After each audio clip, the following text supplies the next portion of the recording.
Hello குட்டீஸ், இன்றைக்கி நம்ம ஆமை முயல் கதை பார்க்கலாமா? ஆமை மெதுவாக நடந்து போயிட்டு இருந்ததான். அதை பார்த்துட்டு இருந்த முயலுக்கு ஒரே சிரிப்பான். ஆமைனால் நம்மளை மாதிரி வேகமாக ஓடவே முடியாதுன்னு சொல்லி நல்லா கிண்டல் பண்ணி சிரிச்சுதான். ஆமைக்கு ஒரே கஷ்டமாக போச்சான். சரி வா, நம்ம வேணால் ரேஸ் போகலாம் அப்படின்னு சொல்லி கூப்பிட்டுச்சான். முயலுக்கு இன்னும் சிரிப்பான்.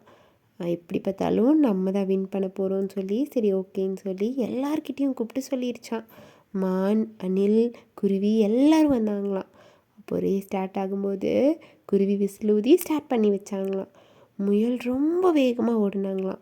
ஆமாம், மெதுவாக நடந்து போயிட்டு இருந்தாங்களாம். முயல் ஃபினிஷ் லைன்கிட்டேயே வேகமாக ஓடி போயிட்டாங்களாம். அப்பாடா, ஆமையை காணுன்னு சொல்லி நம்ம ஃபினிஷ் லைன்கிட்ட வந்துட்டோம், கொஞ்ச நேரம் தூங்கலாம், ரெஸ்ட் எடுக்கலான்ட்டு உட்காந்தாங்களாம்.